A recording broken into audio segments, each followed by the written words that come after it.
E a molecadinha. Esperar aí pra ver se o pessoal entra. José.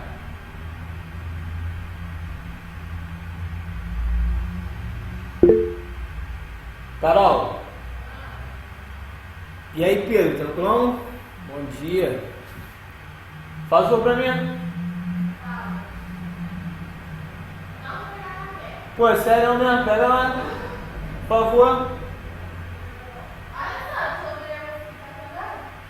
Cafezinho, na moral mesmo. Com todo respeito. Sabe que eu te amo. E é a melhor funcionária que nós temos. Só tem eu? Com todas as colheres de açúcar. O minha só para aquela adocicada.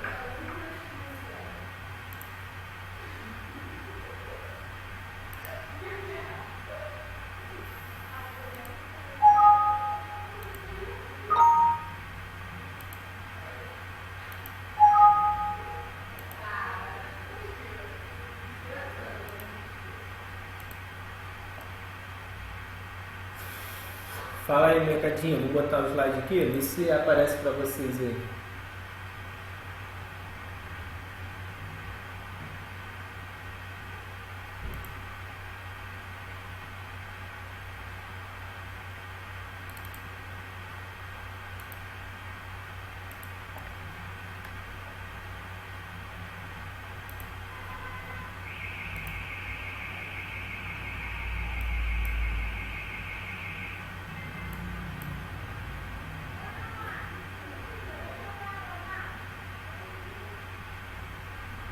Apareceu aí para vocês?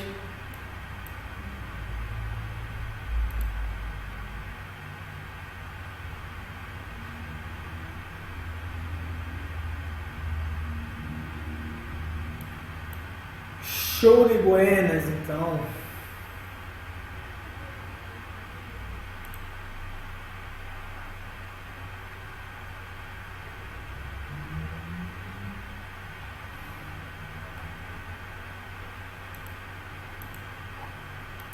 Acho que não vai entrar mais ninguém não, né? Eu posso começar. Só falar aí, ó.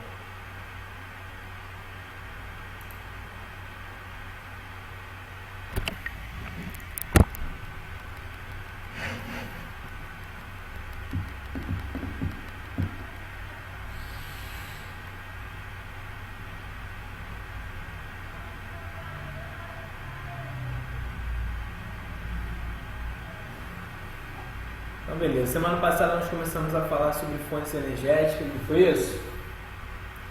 Expliquei para vocês o que são as fontes renováveis e as fontes não renováveis. As fontes renováveis são as fontes que se renovam, obviamente.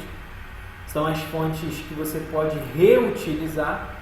Elas possuem um ponto positivo, só que algumas dessas fontes renováveis também possuem pontos negativos. Em relação às fontes renováveis, a gente pode falar que elas são fontes mais limpas do que as fontes não renováveis, em geral, tá?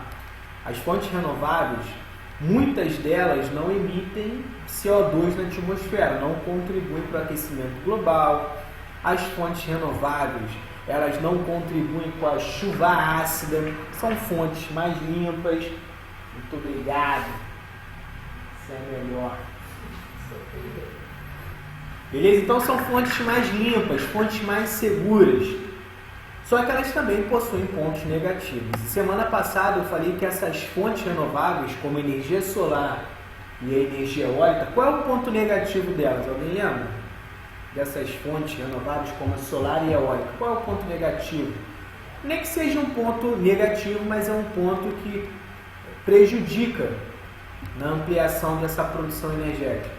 Questão do alto custo, né? Preço perfeito. Tanto a UERJ quanto o Enem já abordaram essa questão do alto custo de produção dessas fontes renováveis. Elas são mais limpas, são renováveis, só que tem essa questão do alto custo. No Brasil, o lugar que você tem a maior potencialidade para gerar energia solar e energia eólica é no Nordeste, Tá? O Nordeste tem o encontro dos ventos alísios, o Nordeste tem uma incidência solar muito forte, só que o Brasil ainda não produz grandes quantidades de energia solar, como por exemplo a Europa. E por que disso? Porque o Brasil não possui a mesma capacidade tecnológica que a maioria dos países europeus. Então a Europa, mesmo estando mais distante da linha do Equador em relação ao Nordeste brasileiro, a Europa acaba produzindo mais por essa capacidade tecnológica que eles possuem. Tranquilão? Já que o custo é alto, quanto maior a sua capacidade tecnológica, mais barato fica para você gerar aquele tipo de energia, solar e eólica no caso. No caso da energia hidráulica, qual é o impacto, qual é o problema, qual é o ponto negativo da energia hidráulica, que também é renovável?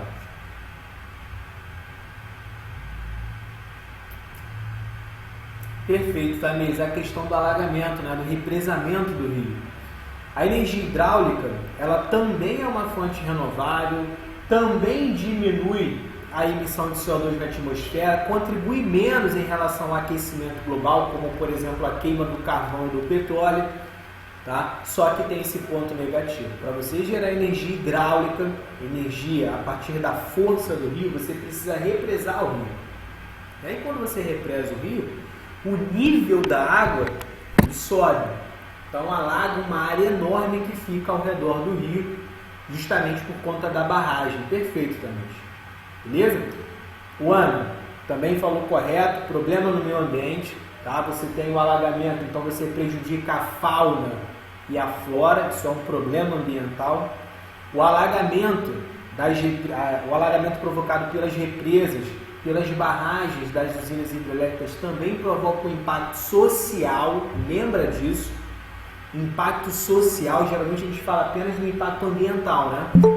Vai prejudicar os animais e a vegetação, a fauna e a flora. Só que tem um impacto social. O que é o impacto social? Porque as comunidades ribeirinhas, as comunidades que vivem ao redor do rio, elas também são afetadas. Quando o nível da água sobe, essa comunidade que vive à margem do rio, né, a comunidade ribeirinha, ela acaba sendo afetada também. Então, além do impacto ambiental, existe um impacto social. Também você tem a questão das comunidades indígenas. Recentemente, a UERJ cobrou uma questão sobre isso, falando desse impacto das usinas hidrelétricas nas comunidades indígenas, tá? Que vivem ao redor do rio. Tranquilo? Semana passada eu comentei com vocês que para você realocar uma comunidade indígena é algo muito complicado. Os índios, eles possuem uma identidade muito forte com o lugar. Então, você realocar aquela comunidade indígena é um impacto social muito grande para eles. Tranquilo? Falei da maré motriz, que vai utilizar a força da maré, a movimentação das correntes marítimas, das ondas para gerar energia. É uma energia renovável. O Brasil vem timidamente utilizando, justamente pelo alto custo que é para gerar energia de maré motriz. Falei da energia geotérmica, que vai utilizar o calor interno da Terra. O Brasil produz energia geotérmica? Produz energia geotérmica no Brasil?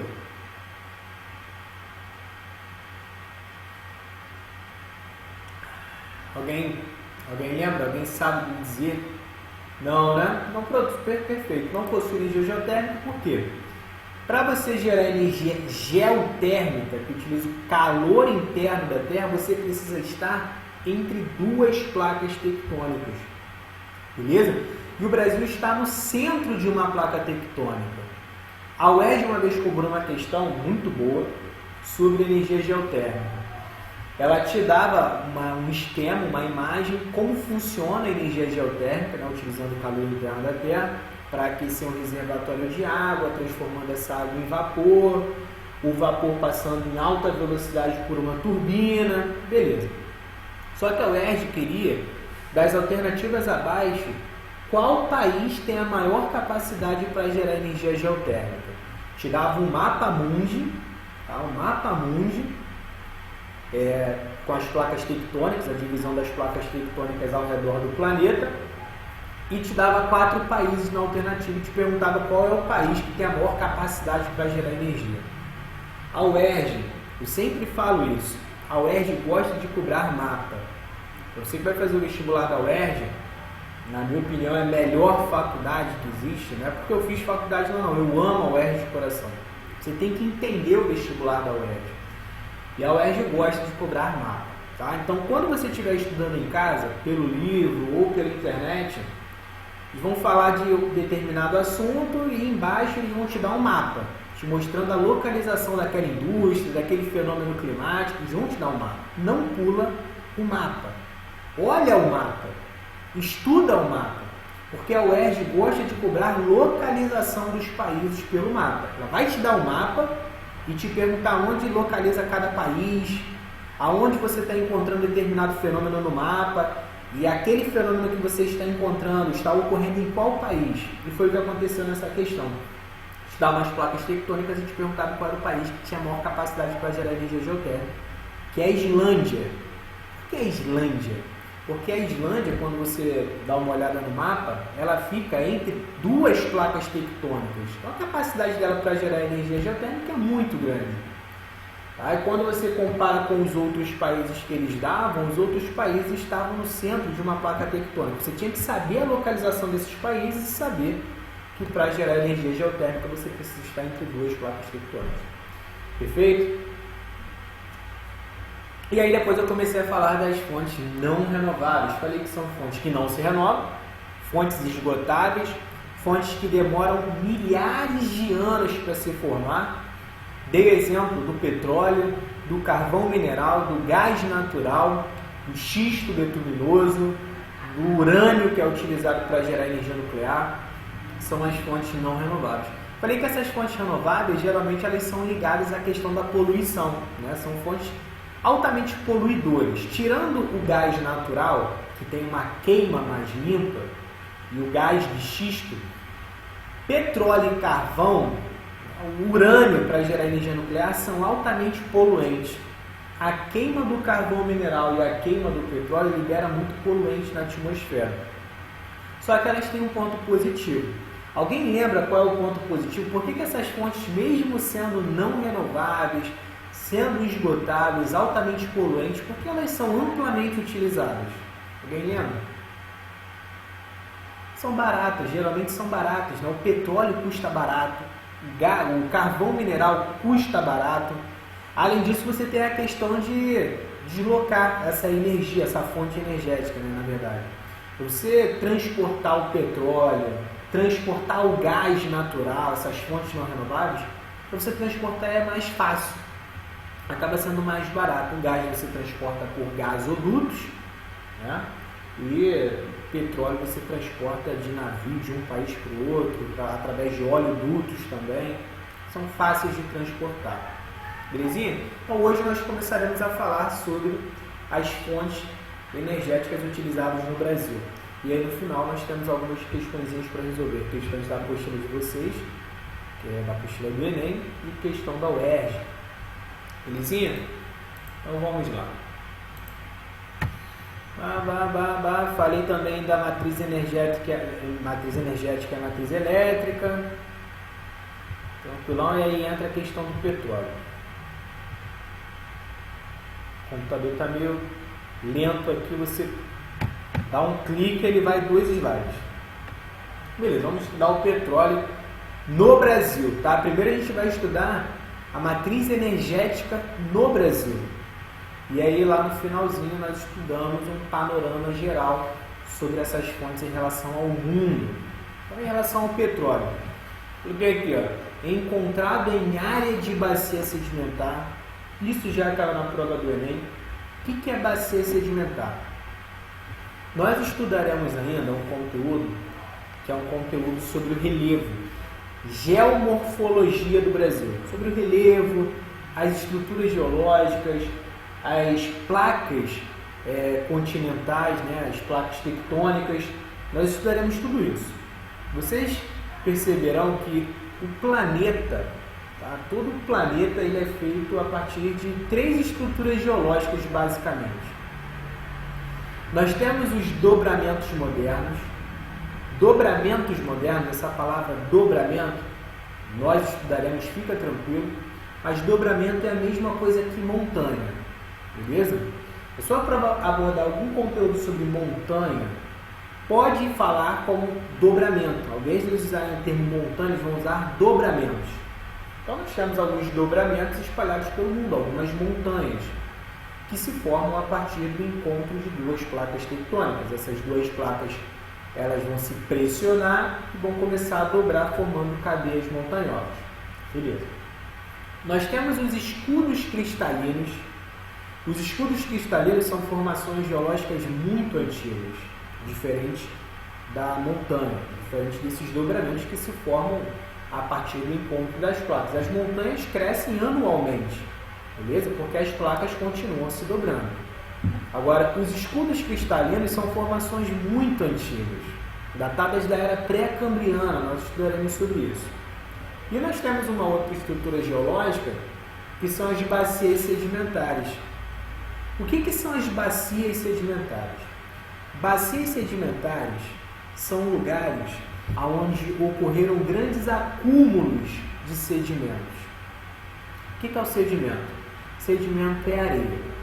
Então imagina que ao longo de milhares e milhares de anos, as areias vão se acumulando em um determinado lugar.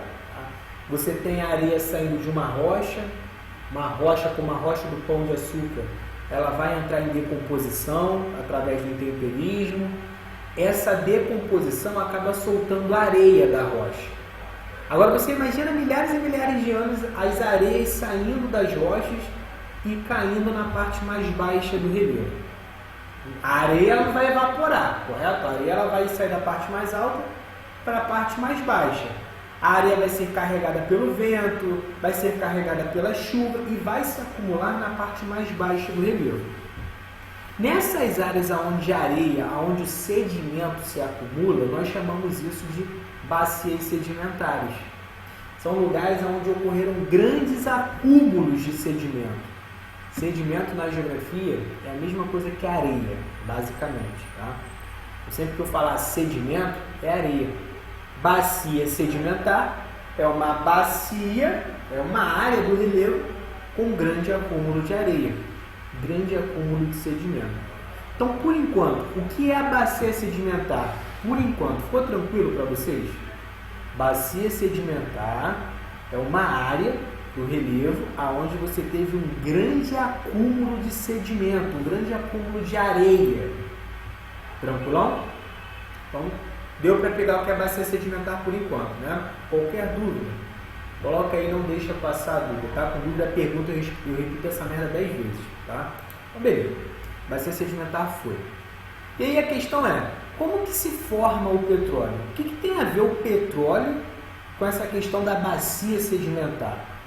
O que acontece é que os primeiros seres vivos que nós tivemos aqui no planeta foram os fitoplânctons e os zooplânctons, né? Matérias orgânicas pequenas demais, e esses fitoplânctons e zooplânctons, lembra do Bob Esponja, o desenho do Bob Esponja, o plâncton, que é aquele bichinho verde, pequenininho, no mar, plâncton. Eles foram os primeiros seres vivos, fitoplânctons e zooplânctons, tá? Vidas marinhas ali, matérias orgânicas ali no oceano. E o que acontece? Esses fitoplânctons e zooplânctons, eles foram morrendo ao longo do tempo, eles vão morrendo, e eles vão caindo no fundo do mar. Beleza? Essa matéria orgânica, essa vida animal, ela vai caindo no fundo do mar, esses fito e zooplânctons. E ao longo do tempo, os sedimentos, as areias, elas vão cobrindo essa matéria orgânica, elas vão cobrindo esses fitoplânctons e zooplânctons. Beleza? Ao longo de milhares e milhares de anos, essa areia, esse sedimento que cobriu os fitoplânctons e os zooplânctons, o calor e a pressão dessa areia sobre a matéria orgânica transformou isso em hidrocarboneto, que é o petróleo e o gás natural, o petróleo e o carvão mineral, os hidrocarbonetos. Tranquilo? Então, como que se forma o petróleo? Vou mostrar depois uma imagem para vocês, mas o petróleo ele se forma a partir do processo de calor e pressão dos sedimentos das areias sobre os fitoplânctons e zooplânctons ao longo de milhares de anos. É por isso que eu coloquei aqui, ó, que o petróleo é encontrado em área de bacia sedimentar. Por quê? Porque nessas áreas de bacias sedimentares, nessas áreas onde ocorreram grandes acúmulos de sedimento, você tem matéria orgânica que foi soterrada ali, vida animal que foi soterrada, e o calor e a pressão desses sedimentos sobre a matéria orgânica transformou aquilo dali em petróleo. Belezinha? Deu para entender mais ou menos como que se forma o petróleo? O petróleo é formado por matéria orgânica, vida animal e vegetal que foi soterrado ao longo de milhares de anos, sofrendo calor e pressão. Belezinha? Calor e pressão. O sedimento cobriu a matéria orgânica, a pressão desses sedimentos, dessa areia e o calor transformou em biocarboneto. Deu para pegar?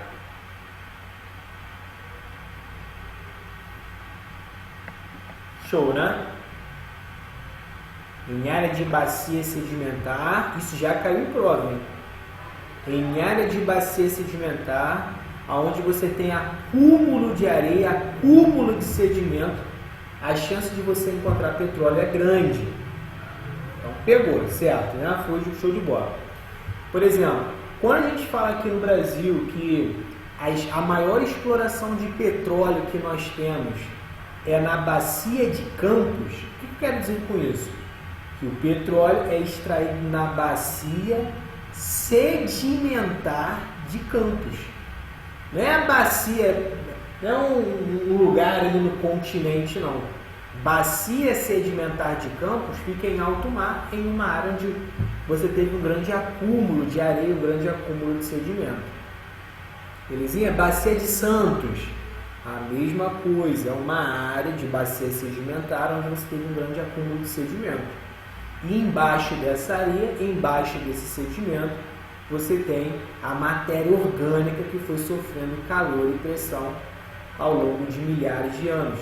São os combustíveis fósseis. Por que combustíveis fósseis? São os combustíveis que foram fossilizados, sofreram calor e pressão embaixo da terra, fossilizado. Belezinha? Não deixe isso passar, porque isso é muita informação, isso vai acumular lá na frente, isso cai na prova do Enem e você vai errar essa merda, se você não lembrar. Então, beleza, todo mundo pegou, né? Primeira perfuração de petróleo no Brasil ocorreu em Lobato, lá na Bahia, em 1938. Lobato é um bairro de Salvador e fica na bacia sedimentar do Recôncavo Baiano. Lá na Bahia, você também tem bacia sedimentar, você também teve uma área onde ocorreu um acúmulo de sedimento. E embaixo desses sedimentos você tem matéria orgânica, você tem petróleo. A primeira perfuração de petróleo no Brasil ocorreu lá em Lobato, em 1938. Durante muito tempo, a gente usava o petróleo, não aqui no Brasil, né, nem muito no Brasil, mas a gente usava petróleo para iluminação pública. A gente não sabia muito bem para que servia o petróleo. Então você pegava um pano, sujava esse pano com petróleo, né, passava o pano no petróleo e amarrava um pedaço de madeira e fincava no poste, tacava fogo e aquele petróleo ficava queimando ali durante muito tempo, servia como uma iluminação pública. A gente não sabia que servia para gerar energia, tranquilo? E durante muito tempo, aqui no Brasil, a gente importou petróleo. A gente não tinha uma grande produção de petróleo no Brasil. Só em 1938 é que você teve a primeira perfuração.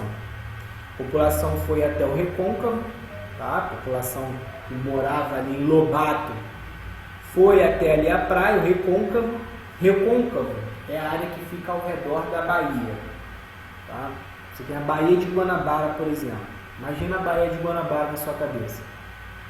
A área que fica ao redor da Baía de Guanabara é o Recôncavo. Tá? Você tem uma baía lá no estado da Bahia. Você tem uma baía, uma entrada do mar no continente. É uma baía. E lá naquele recôncavo baiano, a população foi até o local e percebeu que tinha uma lama preta na praia. Tá? E aí chamaram os pesquisadores chegaram no local e constataram que na verdade aquela lama preta, pegajosa, era petróleo. Tá? E a partir dali a produção de petróleo começa a surgir no Brasil. As atividades que mais consomem petróleo é a indústria e, em segundo lugar, os transportes. O petróleo ele serve tanto para gerar energia, isso é importante também, já caiu em prova. O petróleo ele serve tanto para você gerar energia quanto para produzir várias mercadorias que utilizam o petróleo como matéria-prima.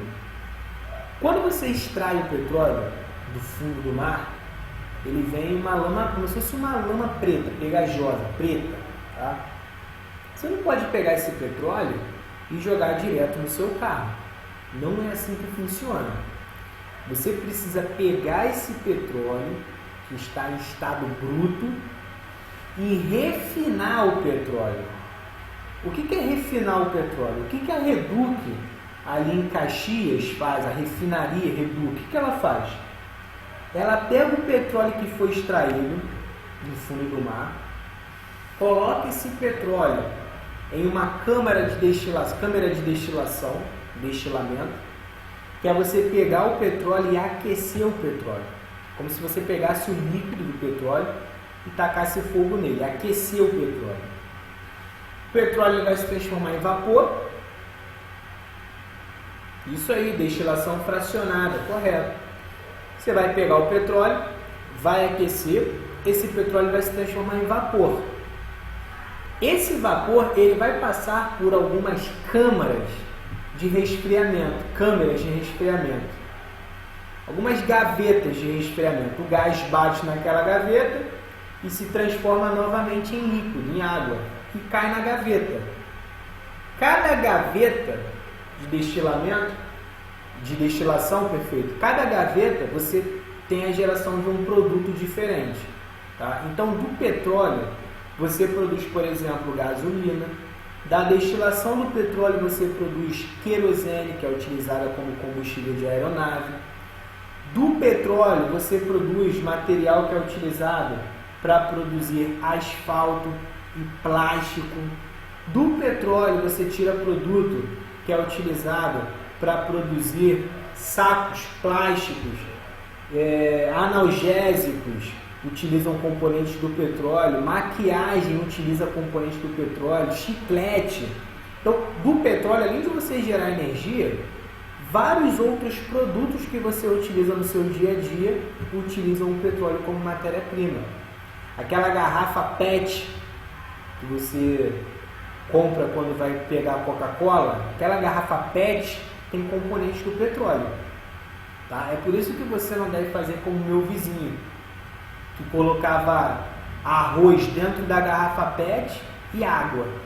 E aí quando ele ia fazer o churrasco, ele pegava a garrafa PET com arroz dentro e jogava na churrasqueira. Ele queria fazer arroz junto com o churrasco. Ele se achava um gênio por conta disso.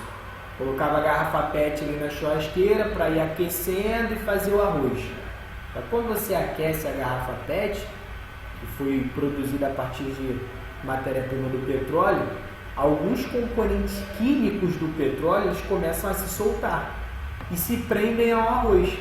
Aí quando você vai comer aquele arroz ali, o arroz está todo cagado de componente químico que você não sabe. Tá? Então, o petróleo ele é muito utilizado na indústria porque, além de gerar energia, o petróleo é utilizado como matéria-prima de vários produtos. Seu tênis possivelmente tem componentes do petróleo. Tá? A maquiagem que você usa quando vai sair tem componentes do petróleo. Está com dor de cabeça, vai tomar um dipirona, tem componentes do petróleo. A tinta que você utiliza para pintar a sua casa tem componentes do petróleo. Então, várias indústrias utilizam o petróleo como matéria-prima.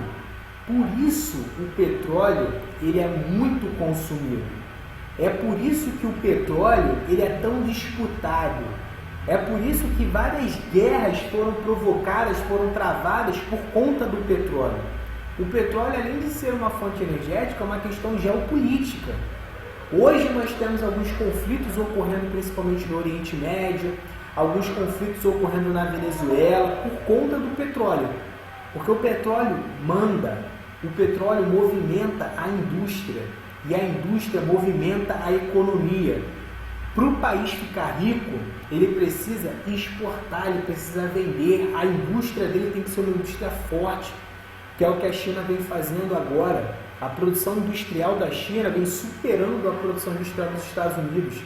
A China consome muito petróleo, a indústria precisa do petróleo.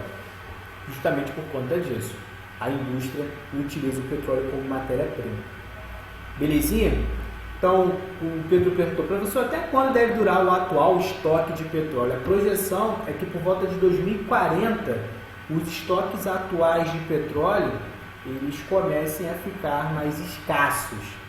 A ideia é que por volta de 2040, a produção de petróleo comece a diminuir e o petróleo comece a ficar cada vez mais caro. É por isso que os países, nos últimos anos, já estão investindo em outras fontes energéticas. Porque quando o valor do petróleo subir, quando o petróleo começar a ficar mais escasso, os países precisam substituir o petróleo por outras fontes energéticas, que são as fontes alternativas ao petróleo. Belezinha? Então o Brasil, por exemplo, ele vem investindo cada vez mais na produção de etanol, o álcool. O álcool ele já vem substituindo o petróleo em alguns setores. O gás natural no Brasil vem tendo um crescimento muito rápido nos últimos anos. Gás natural também está substituindo o petróleo em alguns setores, principalmente no setor automobilístico. Então a ideia é que a gente comece a substituir o petróleo, porque por volta de 2040 ele vai ficar mais caro. Belezinha? Então, a indústria é o setor que mais consome petróleo e lembra disso. Tá? Por isso que algumas crises, alguns conflitos surgem, porque o petróleo é a base da indústria e a indústria movimenta a economia. E o setor de transportes é o segundo setor que mais consome petróleo, principalmente por conta do setor automobilístico, os automóveis. Beleza? Aqui no Brasil, nós incentivamos muito a indústria automobilística. Nós incentivamos a população a consumir a gasolina. Como que a gente incentiva isso? Com o automóvel. A Petrobras, por exemplo, que é uma indústria brasileira, precisa vender petróleo. Não valeria muito a pena você investir em ferrovia no Brasil se você tem petróleo para vender. Professor, com esses problemas ambientais causados pelo petróleo no mar, por exemplo, vai acabar matando os fitos ou plânctons e com isso não irá ter mais petróleo? Não que isso seja uma solução, mas faz sentido. A longo prazo, você acaba não sentindo muito isso. O que acontece? Por mais que você tenha a poluição do mar, né? O mar vai ser afetado com a poluição do petróleo. Os animais que morrem no oceano, os fitos e os zooplânctons, eles continuam se depositando no fundo do oceano. O problema é que para você gerar petróleo, isso demora milhares e milhares de anos. E quando a gente fala da idade humana, o homem ele não vai conseguir perceber essa formação do petróleo a curto prazo. O petróleo ele causa uma poluição absurda, né? Tanto no ar, pela queima dele, como no solo e no mar. Nós já tivemos alguns problemas causados pela poluição do petróleo, principalmente na Baía de Guanabara. Não, para você ter ideia, Tamires, isso requer mais de entre 15 e 20 milhões de anos para se formar o petróleo. É a longo prazo, muito longo prazo. Belezinha? Demora muito tempo, muito tempo. Por isso que eles falam que o petróleo é uma fonte esgotável. O petróleo ele continua se formando. Os animais vão morrendo no fundo do oceano, vão sendo soterrados ao longo de milhares de anos, isso se transforma em petróleo. Só que a muito longo prazo. A gente gasta mais petróleo A gente gasta petróleo mais rápido do que o petróleo tem capacidade de se formar, entendeu? O nosso consumo é mais rápido, é um consumo maior do que a produção de petróleo.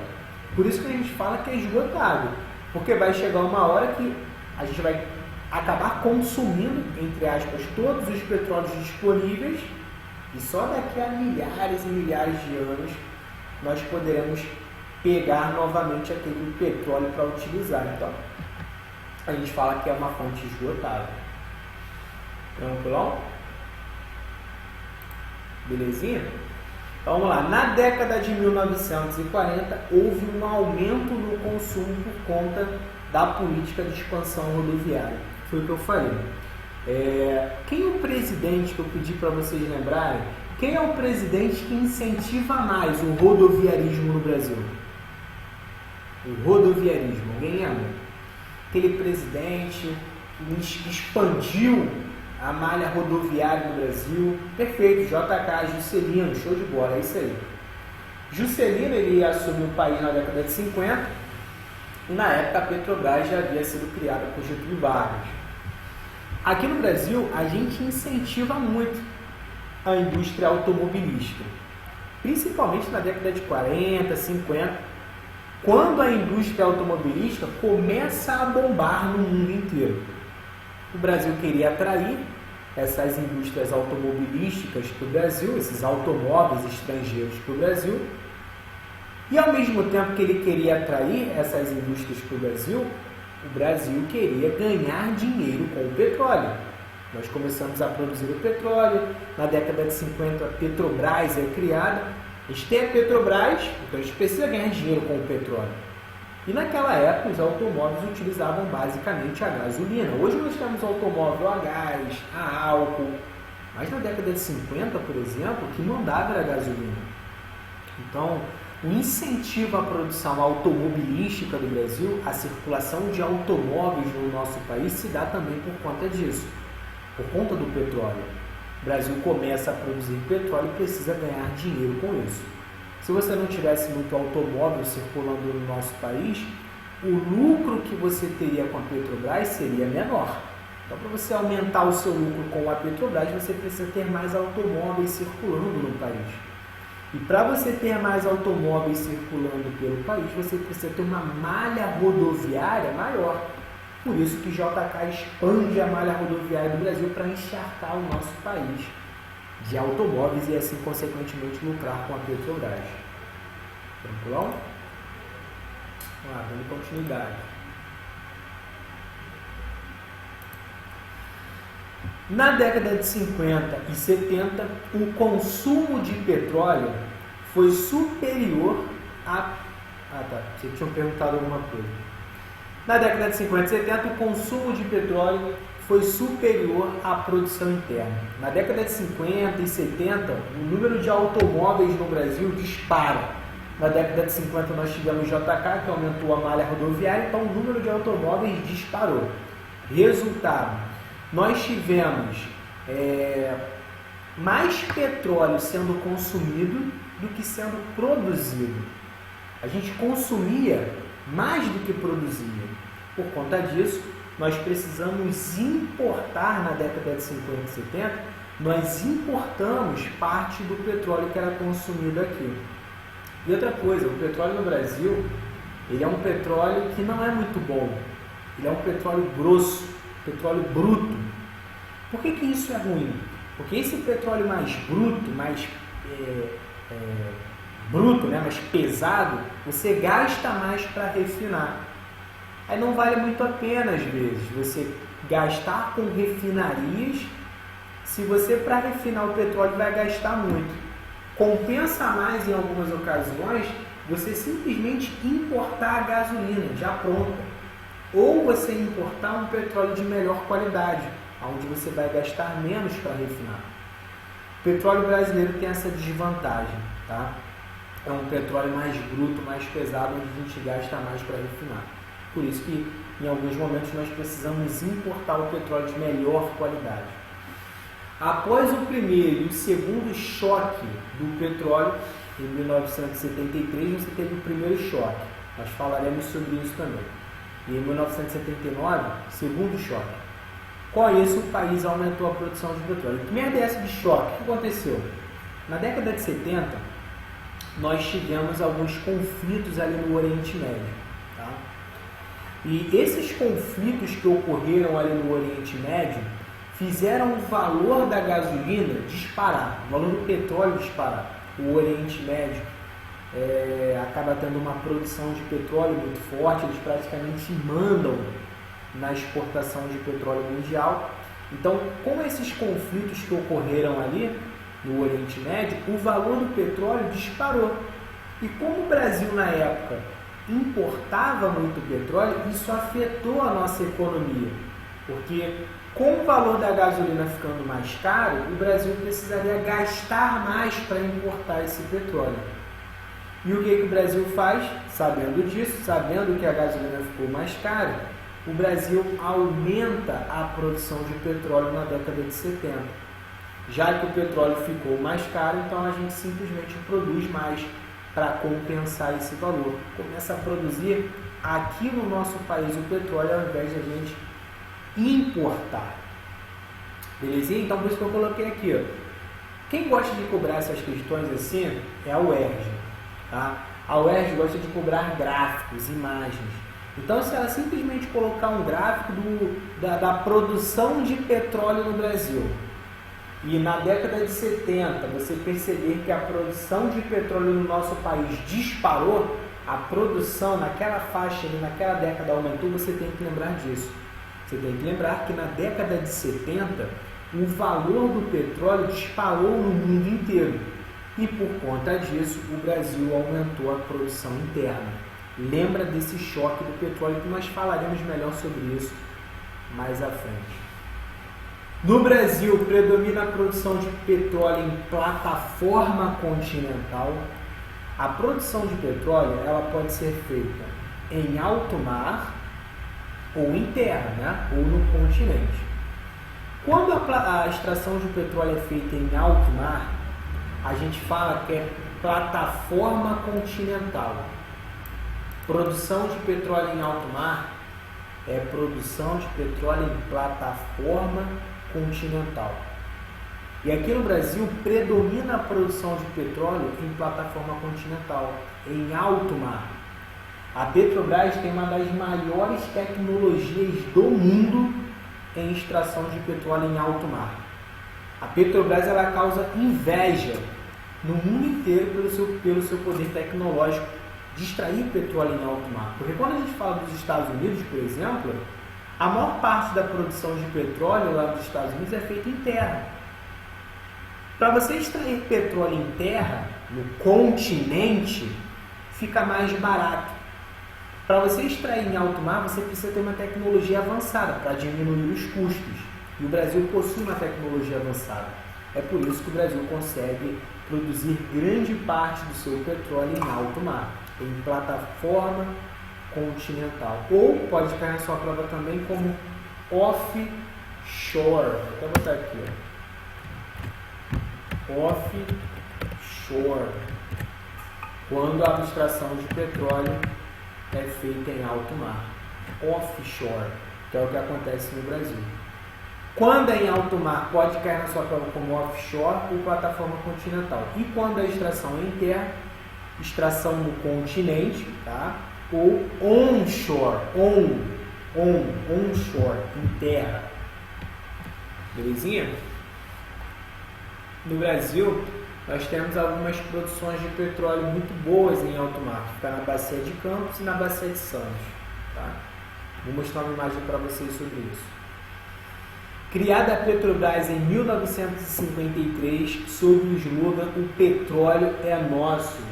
Petrobras, criado durante o governo Vargas. Lembra que eu falei para vocês que Vargas ele era extremamente nacionalista, defendia a indústria nacional. Então, quando a Petrobras foi criada, Vargas quis que a Petrobras tivesse o monopólio de extração. Só a Petrobras podia extrair petróleo no Brasil. Quando a Petrobras foi criada, foi isso que aconteceu. Monopólio de extração. Beleza? Que ficou de 1953 o ano de criação da Petrobras, até 1975. Um longo período de monopólio, onde só a Petrobras podia atuar no Brasil. Por que o monopólio acaba em 1975? O que acontece na década de 70? Alguém lembra? Eu falei ali agora. O que acontece na década de 70?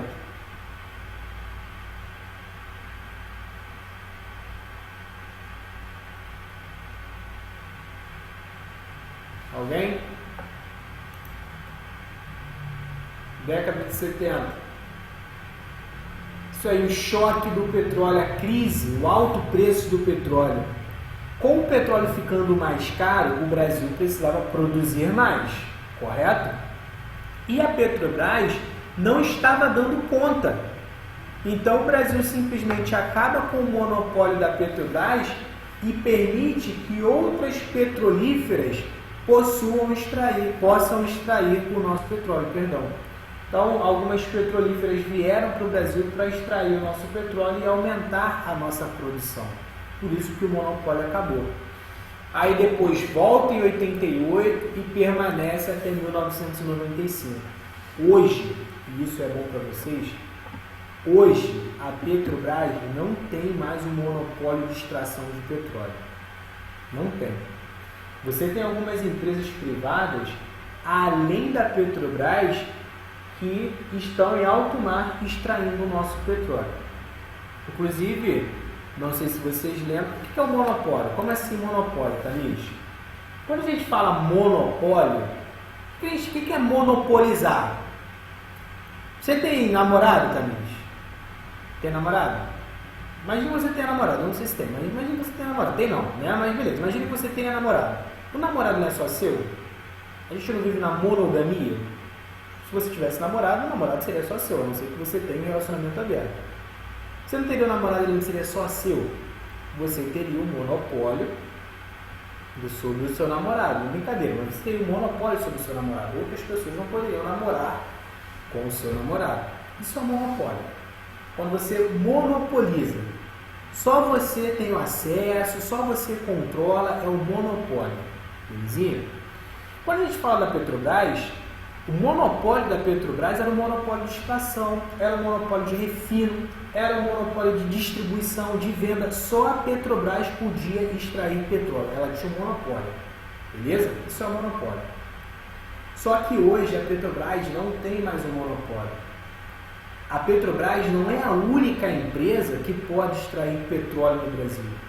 Hoje, várias empresas estão atuando na extração de petróleo aqui no nosso país.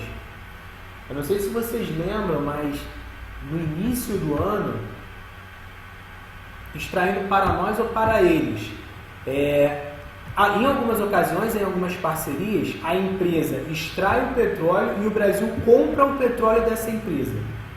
Beleza? É um acordo que ocorre, beleza, você pode extrair o petróleo, mas nós compraremos o petróleo de você. Você tem que vender o petróleo para a gente. Existe essa ocasião. E existem outras ocasiões. Mas gente é nosso, né? Então, não é mais. E essa questão do o petróleo é nosso, ele foi nosso até um certo tempo. Quem cria esse slogan de o petróleo é nosso foi Getúlio Vargas. Isso na década de 50.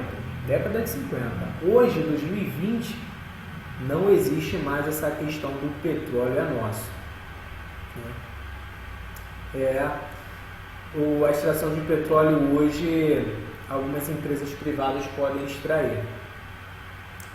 Inclusive, aí entra a questão, não sei se vocês lembram, no início do ano nós tivemos um leilão do petróleo no Brasil. O Paulo Guedes, ele quer privatizar a Petrobras, ele já anunciou que está pensando na privatização da Petrobras, e com isso, no início do ano, ele fez um leilão de extração de petróleo no Brasil, na Bacia de Campos e na Bacia de Santos. E aí, nesse leilão, algumas empresas privadas, empresas estrangeiras, elas ganharam o direito de extrair petróleo na Bacia de Campos. Então, não existe mais essa questão do petróleo é nosso. Belezinha? É boa essa privatização? Olha, essa questão da privatização, sendo bem sincero com vocês, isso vai mais de uma opinião própria do que um conteúdo que eu posso passar para vocês. Eu até evito comentar certas questões, porque essa questão da privatização ela é mais opinião. Isso pode cair em prova, pode cair. Mas o que acontece em relação à privatização? Quando você privatiza uma empresa, essa empresa ela passa ao poder privado, ao setor privado, não pertence mais ao Estado.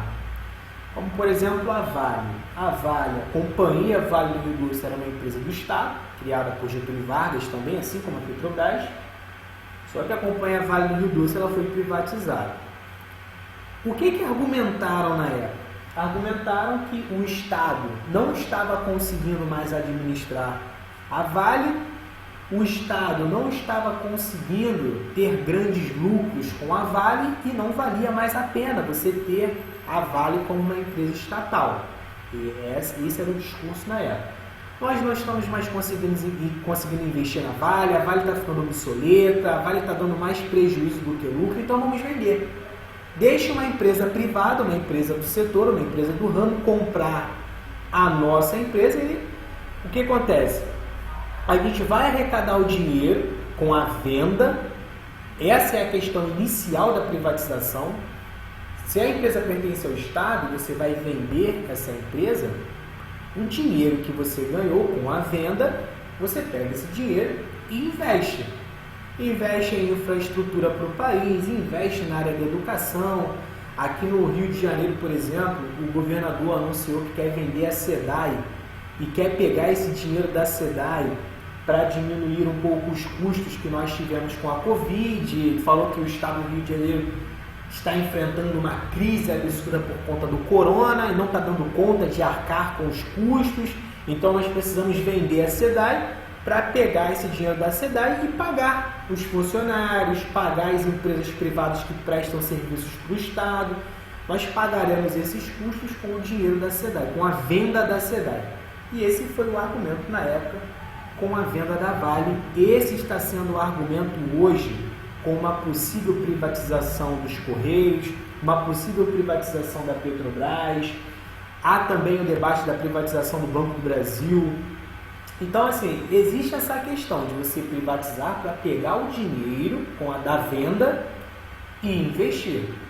Essa é a justificativa. Tranquilo? Agora, em questão de opinião, em alguns momentos eu não concordo com a privatização, em outros momentos, até vai, mas é uma questão de opinião. Eu, por exemplo, discordo de uma privatização da área do ensino e da saúde, que é o que vem acontecendo nos últimos anos. O ensino ele vem sendo privatizado cada vez mais. Como assim, professor, privatizar o ensino? Cada vez mais o governo vem sucateando o ensino público, os colégios públicos estão com baixos investimentos. Você entra no CIEP, por exemplo, no colégio público, o investimento é precário, as condições de ensino ali são precárias e a tendência é cada vez mais a população colocar os seus filhos na rede privada. E isso é proposital. O Estado deixa de investir no colégio público porque sofre pressão do ensino privado. Porque quanto mais o Estado investir no ensino público, mais as pessoas vão colocar os seus filhos no colégio público. Não tem necessidade de colocar em uma empresa privada, já que o ensino está de boa qualidade. Agora, a partir do momento que o colégio público para de receber investimentos, a população leva o seu filho para a rede privada. E quem ganha com isso é a rede privada. E aí entra uma outra questão da privatização. O caso da Vale, por exemplo. A Vale hoje é uma empresa privada, correto? E em um primeiro momento, o Estado arrecadou o dinheiro com a venda, ganhou dinheiro. Não foi muito, a Vale hoje vale 10 vezes mais do que o valor que ela tinha na época quando foi vendida. Vale muito, a Vale é uma das maiores mineradoras do mundo. O Brasil ganhou um pouco de dinheiro com a venda. E hoje, como que o Brasil ganha dinheiro? Com o imposto. A Vale, ela tem que declarar a receita dela, o lucro dela, tem que declarar a renda dela. E o governo federal arrecada uma parte como declaração de imposto de renda, A empresa ela não pode sonegar o imposto, ela tem que declarar a renda dela. E com a declaração de renda, o governo federal vai lá e abocanha um pouco de dinheiro. Isso é uma renda passiva para o governo ao longo do tempo, a longo prazo. Então, essa é a questão da privatização que eu posso falar para vocês. Tem essa questão de arrecadar dinheiro, pegar o dinheiro e investir em determinados setores. Agora, se isso é bom ou ruim, aí eu prefiro deixar para vocês tirarem as próprias conclusões. Belezinha? Tranquilão?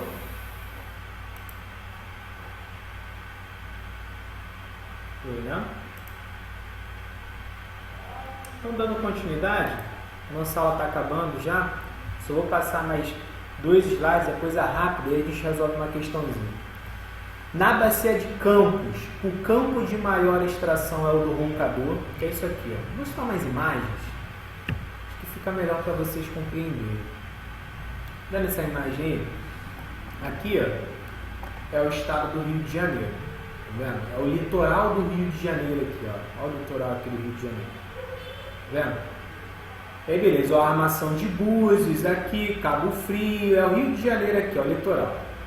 Quando a gente fala em extração de petróleo no Brasil, como eu disse, a maior parte do petróleo é extraído em alto mar, em plataforma continental. E o que vocês estão vendo aqui é a bacia de Campos. Essa parte aqui em alto mar, ó, as partes escuras aqui, são os campos de extração na bacia de Campos.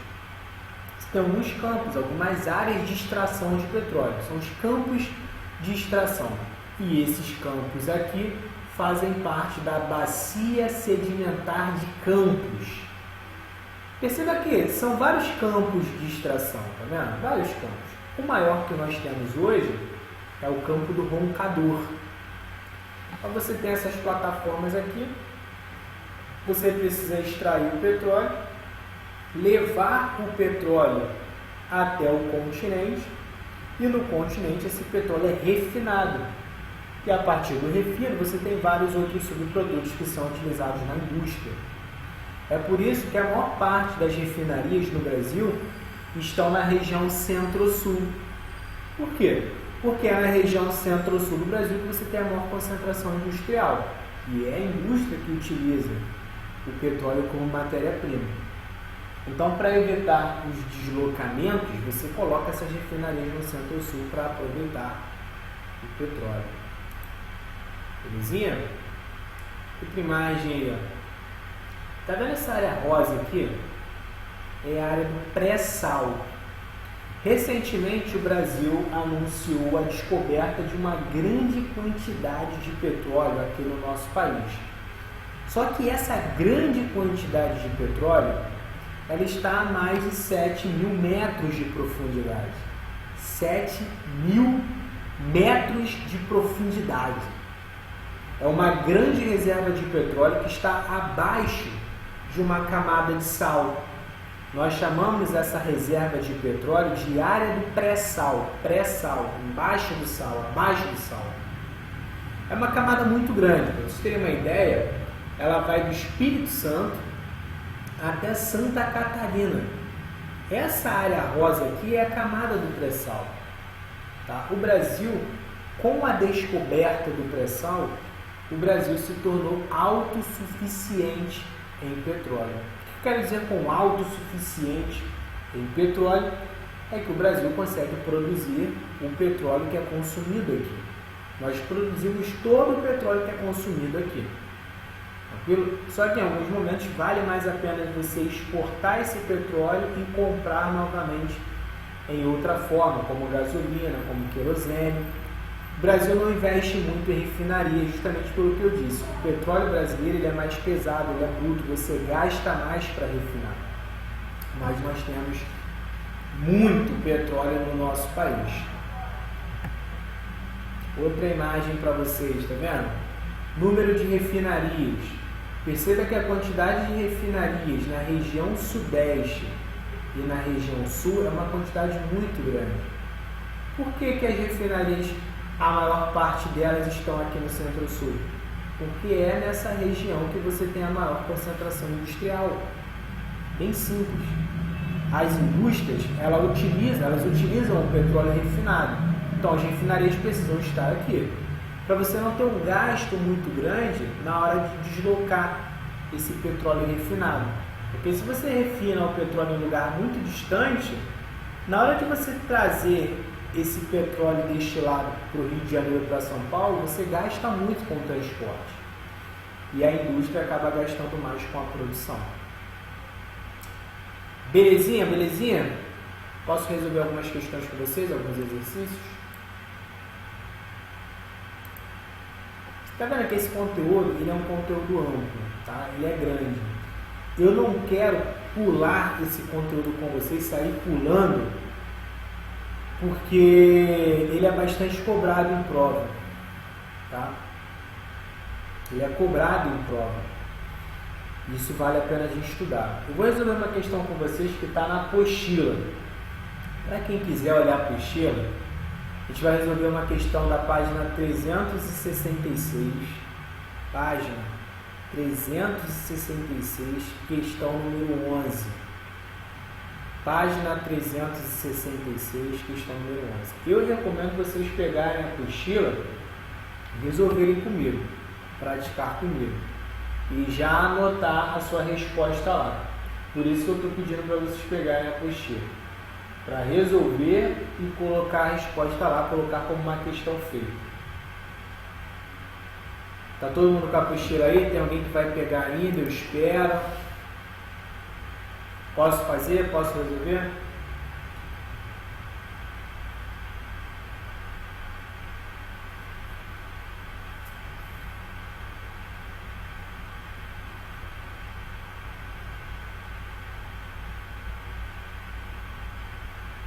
Posso, né? Beleza, então vamos lá. Vamos ver com calma. Questão é a seguinte: minha empresa vai fornecer 230 turbinas para o segundo complexo de energia à base de ventos no sudeste da Bahia. O complexo eólico Alto Sertão, em 2014, terá capacidade para gerar 365 megawatts, total suficiente para abastecer uma cidade de 3 milhões de habitantes. Beleza. Isso é uma matéria de 2012, uma questão do Enem de 2018, se eu não me engano. Colocou uma matéria de 2012 dizendo que em 2014 você vai criar um complexo eólico ali em Alto Sertão, no sudeste da Bahia. Você vai criar uma grande usina eólica ali no sudeste da Bahia, e essa usina eólica gigantesca terá capacidade para gerar energia para uma cidade de 3 milhões de habitantes. Beleza, então, com base nos seus conhecimentos sobre a energia eólica, a questão é a seguinte: a opção tecnológica retratada na notícia proporciona a seguinte consequência para o sistema energético brasileiro. Então vamos com calma. O aumento, como a questão está dizendo aí, vai aumentar a produção energética no Brasil, principalmente em relação à energia eólica. Você vai construir uma usina eólica no Brasil para gerar energia eólica, para abastecer uma cidade com 3 milhões de habitantes. Qual é a consequência disso para o nosso sistema energético? Letra A: você vai ter uma redução da utilização elétrica no Brasil? Já até fizeram, né? Vocês querem fazer sozinho? Isso aqui todo mundo já fez, né? Vocês são inteligentes, né?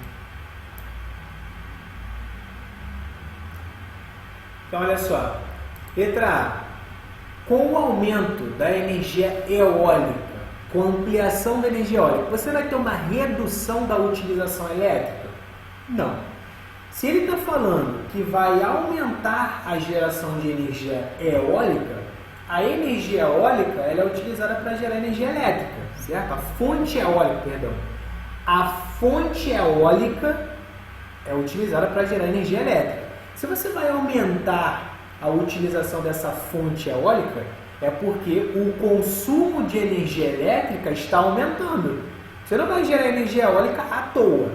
Você vai gerar energia eólica porque está aumentando o consumo de energia elétrica no Brasil. Por isso a A está errada. Você vai ter uma redução da utilização elétrica, você vai ter um aumento. B, você está dizendo aí que tem um aumento, uma ampliação do uso bioenergético. Errado. Bioenergia é geração de energia elétrica a partir de matéria orgânica. É quando você utiliza material animal ou vegetal para gerar energia, matéria orgânica. Energia eólica não é biocombustível, tranquilo? Então, elimina B. C. Expansão das fontes renováveis. Correto. Se você está gerando energia eólica é renovável. Se você vai aumentar a geração de energia eólica, consequentemente você tem uma expansão das fontes renováveis. Então a C está correta. Vamos terminar de ler as outras alternativas para a gente ter certeza do que a gente está falando. D. Contenção da demanda urbana e industrial. Quando ele diz contenção da demanda, ele está dizendo aí de uma diminuição do consumo urbano e industrial. Você não tem uma diminuição, uma contenção da demanda. Na verdade, você tem um aumento, beleza? O erro é esse. Você tem um aumento, você não tem uma contenção. E aí, intensificação da dependência geotérmica. O Brasil nem produz energia geotérmica. Se você está aumentando a produção de energia eólica, se você tivesse produção de energia, geotérmica no Brasil, se você está gerando energia eólica, você não está intensificando a dependência geotérmica, você já está produzindo energia, beleza? Mas no caso da alternativa E, o Brasil nem produz energia geotérmica. Então a resposta certa, C de Charlie. Tem uma questão aqui da energia nuclear no Brasil, questãozinha da UERJ. Vocês querem resolver agora ou vocês querem deixar para a próxima aula? Envolve energia nuclear, que nós não falamos ainda. Querem deixar para a próxima aula?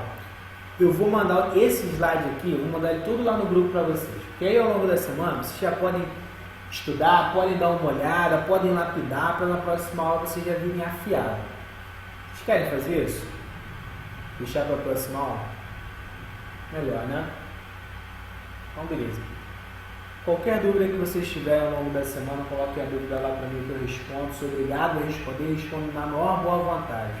Belezinha? Galera, bons estudos, bom final de semana. Beijos, abraços, até a próxima aula. Tamo junto. Foquem que daqui a pouco o Enem está chegando. Valeu? Tamo junto, galera. Valeu, Pedro, valeu, Tamires, Ana, Mariana, Miriam. Fui que fui. Valeu, Gustavo. Valeu, Mariana.